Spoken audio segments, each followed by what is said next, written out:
Elon, what kind of crazy dream would persuade you to think of trying to take on the auto industry and build an all-electric car?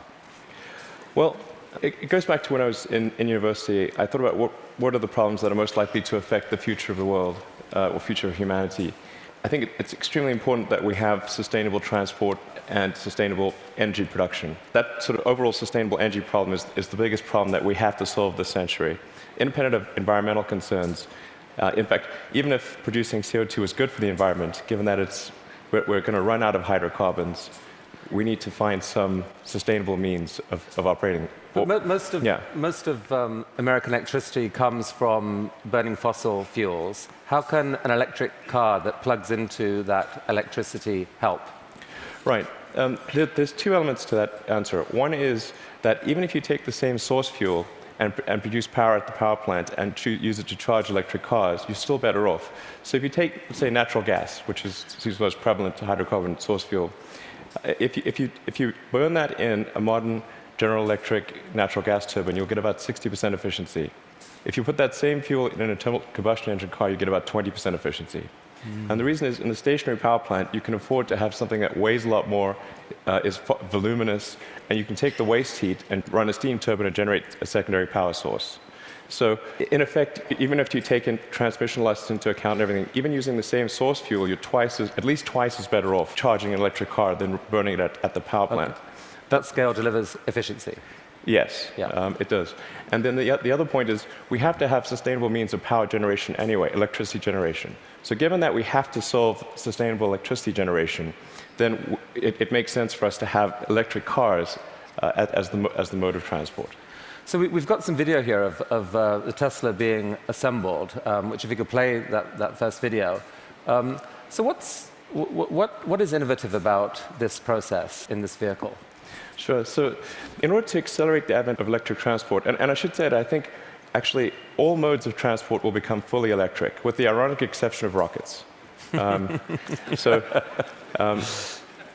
just no way around Newton's third law.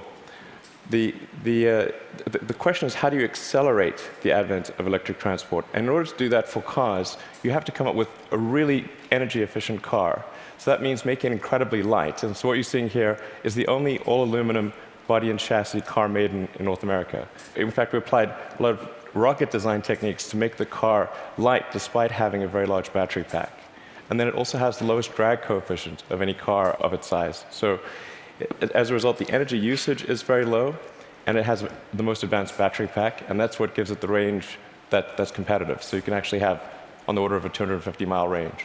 I mean, those battery packs are incredibly heavy, but you think the math can still work out intelligently by combining light body, heavy battery, you can still gain spectacular efficiency. Exactly. The rest of the car has to be very light to offset the mass of the pack, and then you have to have a low drag coefficient so that you have good highway range. In fact, customers of the Model S are sort of competing with each other to try to get the highest possible range. I think somebody recently got 420 miles out of a single charge. Bruno Bowden, who's here, did that, broke the world record. 425. That was the good news. The bad news was to do it, he had to drive at 18 miles an hour constant speed and got pulled over by the cops. Yeah, I mean, you can certainly drive. If you drive at sort of 65 miles an hour under normal conditions, 250 miles is a reasonable number. Let's show that second video showing the Tesla in action on ice. Not at all a dig at the New York Times, this, by the way. What is the most surprising thing about the experience of driving the car? In creating an electric car, the responsiveness of the car is really incredible. So we want to really have people feel as though they've almost got a mind meld with the car. So you just feel like you and the car are kind of one. And as you corner and accelerate, it just happens, like the car has ESP. You can do that with an electric car because of its responsiveness. You can't do that with a gasoline car. I think that's really a profound difference, and people only experience that when they have a test drive. I mean, this is a beautiful but expensive car. Is there a roadmap where this becomes a mass market vehicle? Yeah, the goal of Tesla has always been to have a sort of a three-step process where version 1 was an expensive car in low volume, version 2 is sort of medium price and medium volume, and then version 3 would be low price, high volume. So we're at step 2 at this point. So we had a $100,000 sports car, which was the Roadster. Then we've got the Model S, which starts at around $50,000. And our third generation car, which will hopefully be out in about 3 or 4 years, will be a $30,000 car. But whenever you've got really new technology, it generally takes about 3 major versions in order to make it a compelling mass market product. And so I think we're making progress in that direction, and I feel confident that we'll get there. I mean, right now, if you've got a short commute, you drive, you can get back, you can charge at home. There isn't a huge nationwide network of charging stations now that are fast. Do you see that coming, really, truly, or just on a few key routes? There actually are far more charging stations than people realize. And at Tesla, we developed something called the supercharging technology. So, and we're offering that if you buy a Model S for free, forever. And so this is something that maybe a lot of people don't realize. We actually have California and Nevada covered. We've got the eastern seaboard from Boston to DC covered. By the end of this year, you'll be able to drive from LA to New York. You're just using the supercharger network, which charges at 5 times the rate of anything else. And the key thing is to have a ratio of drive to stop, to a stop time of about 6 or 7. So if you drive for 3 hours, you want to stop for 20 or 30 minutes, because that's normally what people will stop for. So if you start a trip at 9 a.m., by noon, you want to stop to have a bite to eat, hit the restroom, coffee, and keep going. So your proposition to consumers is, for the full charge, it can take an hour. So it's common. Don't expect to be out of here in 10 minutes. Wait for an hour. But the good news is you're helping save the planet. And by the way, the electricity is free. No, you don't pay anything. Actually, what we're expecting is for people to stop for about 20 to 30 minutes, not for an hour. It's actually better to drive for about maybe 160, 170 miles, and then stop for half an hour, and then keep going. That's the natural cadence of a trip. All right. So this is only one string to your energy bow. You've been working on this solar company, SolarCity. What's unusual about that? Well, as I mentioned earlier, we have to have sustainable electricity production as well as consumption. So I'm quite confident that the primary means of power generation will be solar. I mean, it's really indirect fusion is what it is. We've got this giant fusion generator in the sky called the sun. And we just need to tap a little bit of that energy for purposes of human civilization. Most people know but don't realize they know is that the world is almost entirely solar-powered already. If the sun wasn't there, we'd be a frozen ice ball at 3 degrees Kelvin. And the sun powers the entire system of precipitation. The whole ecosystem is solar-powered. But in a gallon of gasoline, you have effectively thousands of years of sun power compressed into a small space. So it's hard to make the numbers work right now on solar and to remotely compete with, for example, natural gas, fracked natural gas. How are you going to build a business here? Well, I'm confident that solar will beat everything, hands down, including natural gas. How? It must, actually. If it doesn't, we're in deep trouble. But you're not selling solar panels to consumers. What are you doing? No, we actually are. You can buy a solar system, or you can lease a solar system. Most people choose to lease. And the thing about solar power is that it doesn't have any feedstock or operational costs. So once it's installed, it's just there. It works for decades. It'll work for probably a century. And this is so therefore the key thing to do is to get the cost of that initial installation low, and then get the cost of the financing low. So because that interest, those are the two factors that drive the cost of solar, and we've made huge progress in that direction.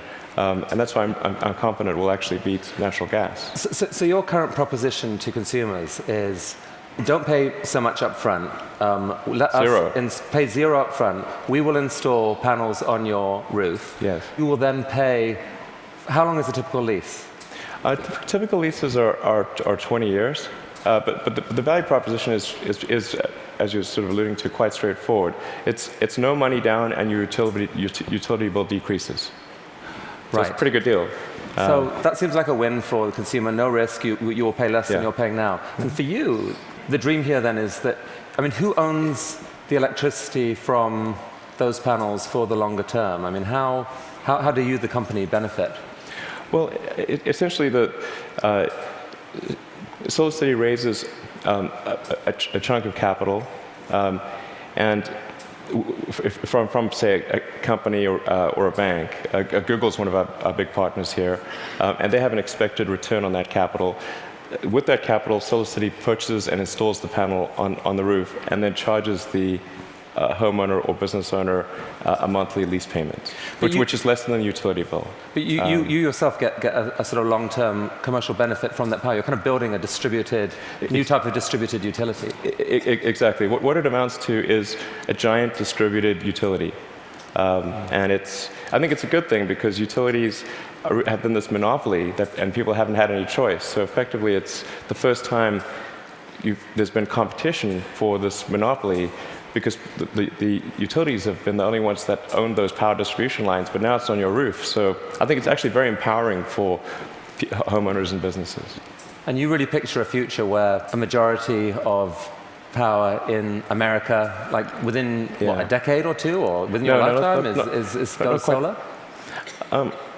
I'm extremely confident that solar will be at least a plurality of power, and most likely a majority. And I predict it will be a plurality in less than 20 years. I'd say I made that bet with someone. The definition of plurality is? More from solar than any other source. Who did you make the bet with?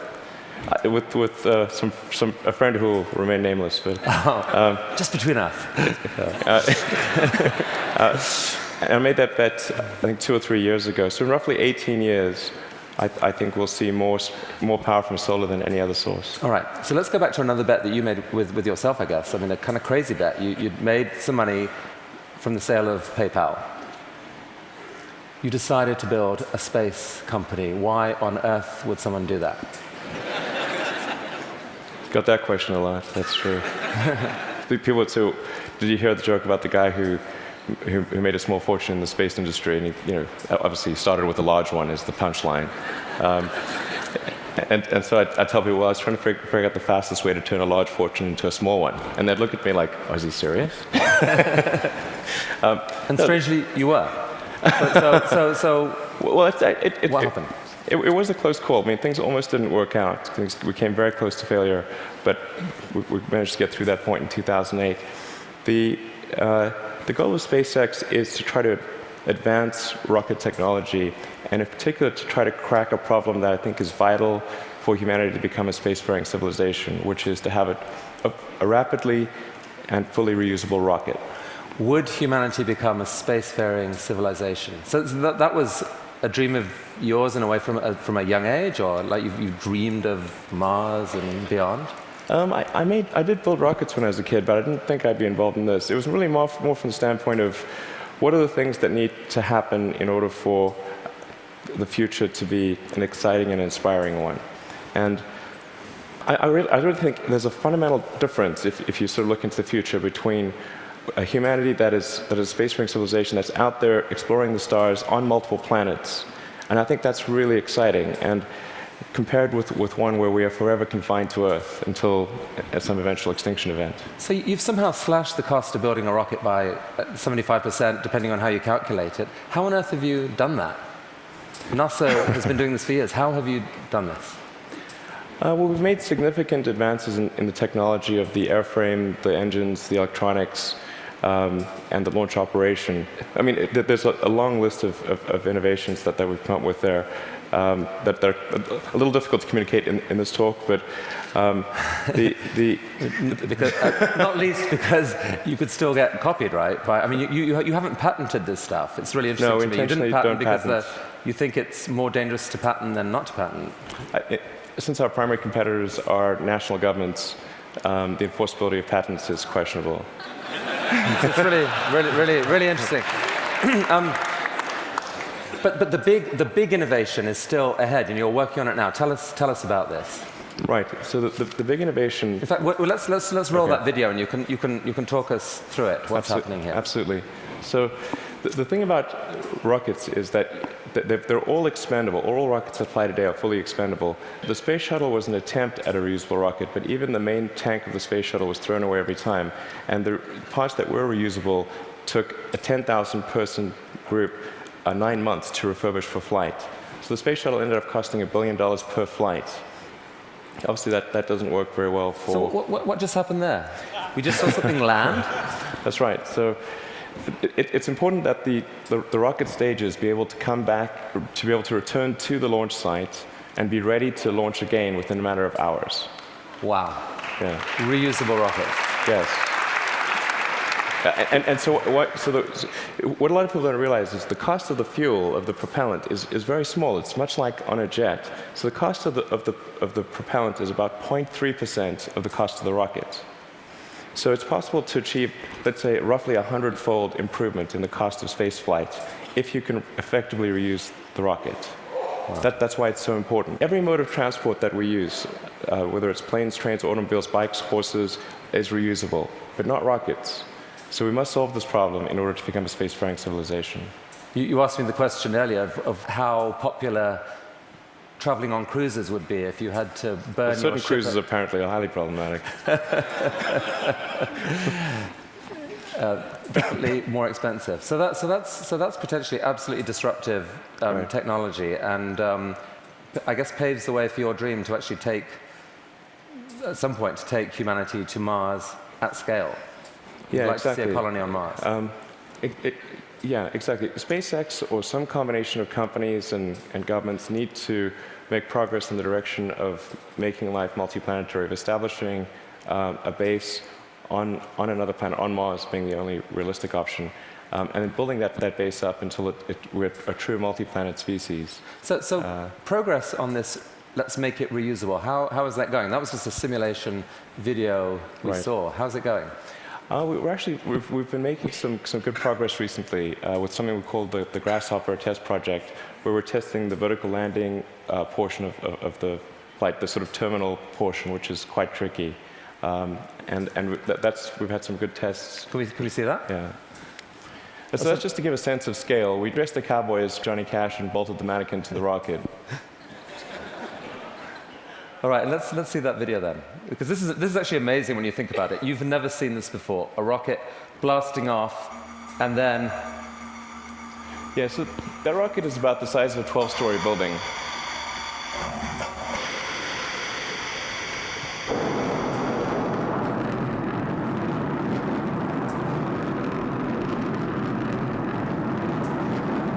So now it's hovering at about 40 meters. And it's constantly adjusting the angle of the pitch and yaw of the main engine and maintaining roll with cold gas thrusters.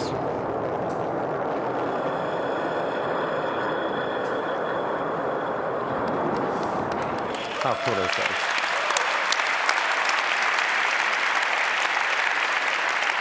Elon, how have you done this? These projects are so... These PayPal, SolarCity, Tesla, SpaceX, they're so spectacularly different. They're such ambitious projects at scale. How on earth has one person been able to innovate in this way? What is it about you? I don't know, actually. I don't have a good answer for you. I work a lot. I mean, and a lot. Well, I have a theory. I have a theory. All right. My theory is that you have an ability to think at a system level of design that pull together design, technology, and business. So if TED was TBD, design, technology, business, into one package, synthesize it in a way that very few people can, and this is the critical thing, feel so damn confident in that click-together package that you take crazy risks. You bet your fortune on it, and you seem to have done that multiple times. I mean, almost no one can do that. Can we have some of that secret sauce? Can we put it into our education system? Can someone learn from you? It is truly amazing what you've done. Oh, thanks. Thank you. Well, I do think there's a good framework for thinking is physics. You know, the sort of first principles reasoning. I mean, generally, I think there are. What I mean by that is, boil things down to their fundamental truths and reason up from there, as opposed to reasoning by analogy. Through most of our life, we get through life by reasoning by analogy, which essentially means kind of copying what other people do with slight variations. And you have to do that, otherwise it's mentally, you wouldn't be able to get through the day. But when you want to do something new, you have to apply the physics approach. Physics has really sort of figured out how to discover new things that are counterintuitive, like quantum mechanics. It's really counterintuitive. So I think that's an important thing to do. And then also to really pay attention to negative feedback and solicit it, particularly from friends. This may sound like sort of simple advice, but it's hardly anyone does that, and it's incredibly helpful. Boys and girls watching, study physics. Learn from this man. Elon Musk, I wish we had all day, all right. But thank you so much for coming to TED. Thank you. That was awesome. It was really, really cool. Look at that. Just think about it. That was fantastic. Thank you so much.